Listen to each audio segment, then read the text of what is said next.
This is Ekta Ratadia, Assistant Professor, Department of Pharmacology, LG Institute of Pharmacy, Ahmedabad.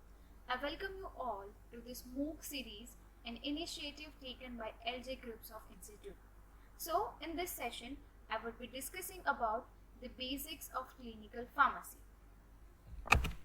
So, let's begin with the introduction of clinical pharmacy.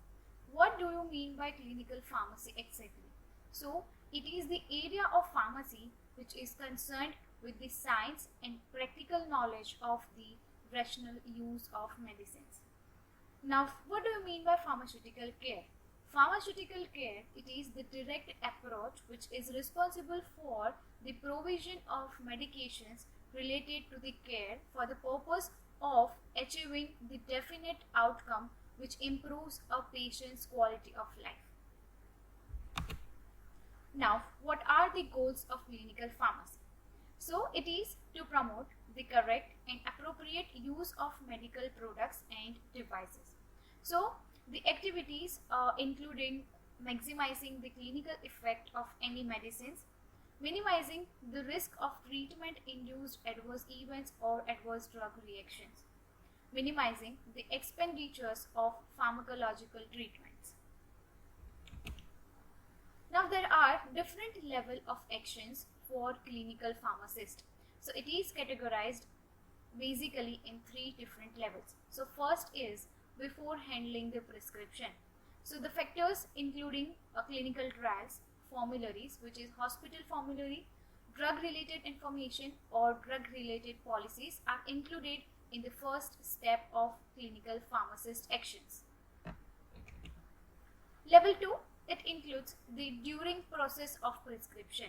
So, it includes the counseling activity between pharmacist and patient.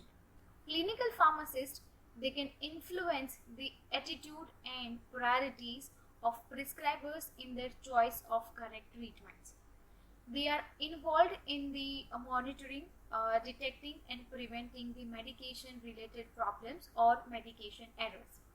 The clinical pharmacists, they play an important role in the special attention to the dosage form of drugs which needs therapeutic monitoring. The community pharmacist can also make prescription decision directly as well as when over-the-counter drugs are prescribed or they need to have counseling.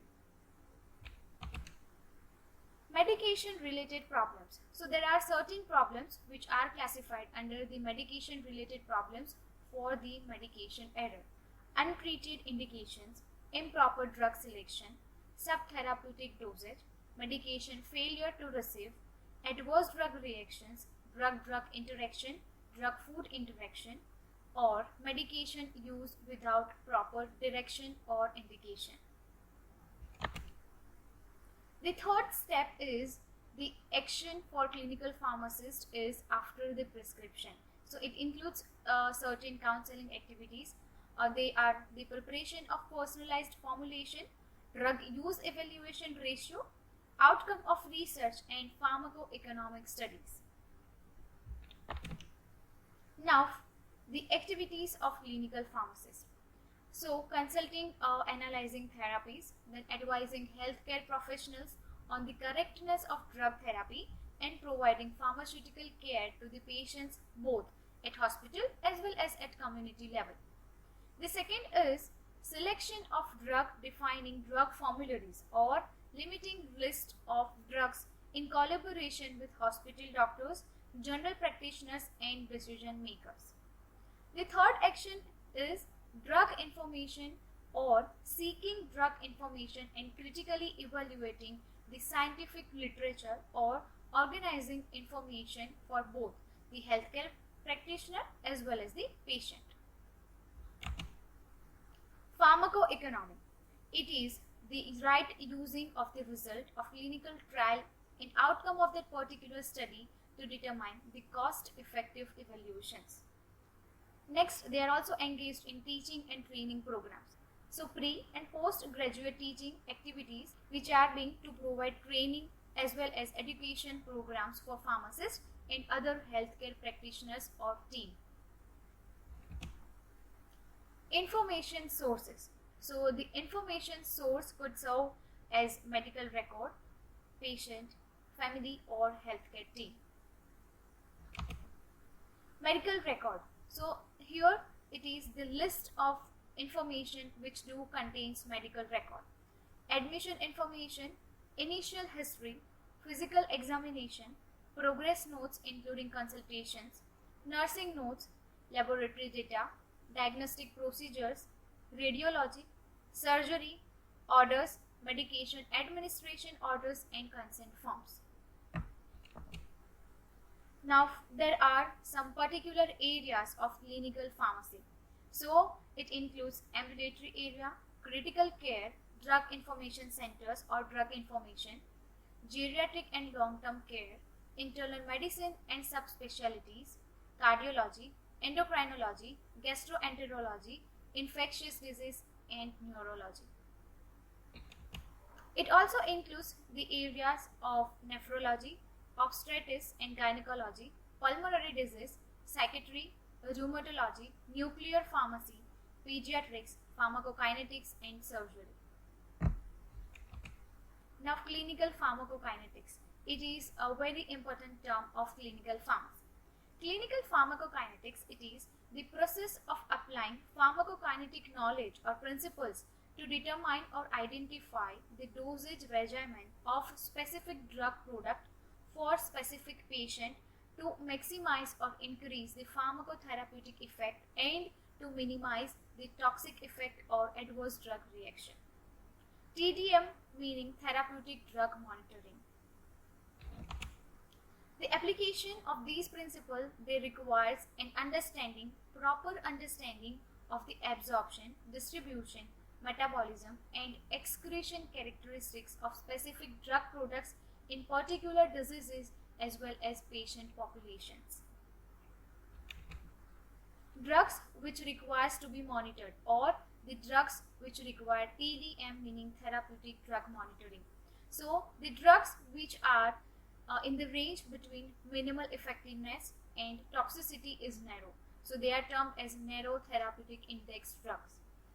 Next, the result of the drug assay which provides significant information for clinical decision making. Responsibilities.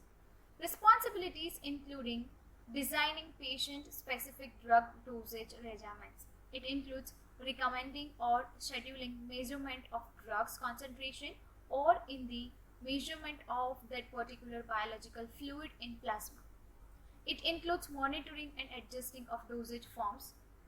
It includes evaluating unusual patient responses to drug therapy for possible pharmacokinetic or pharmacological experiments.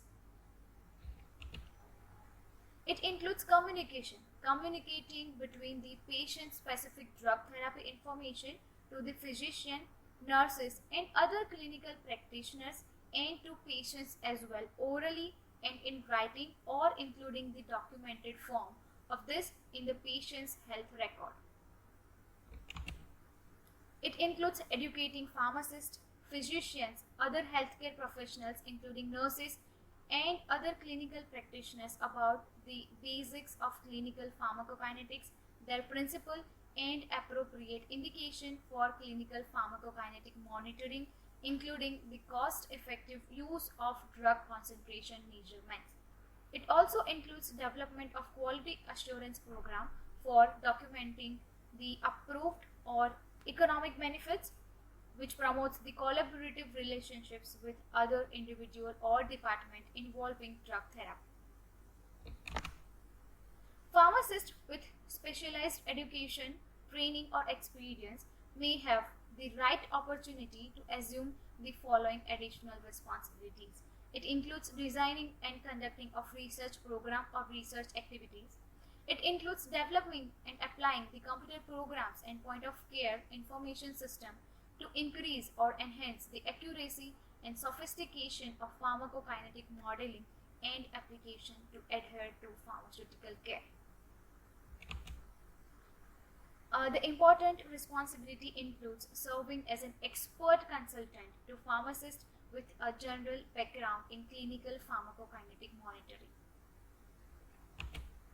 Here are some FAQs.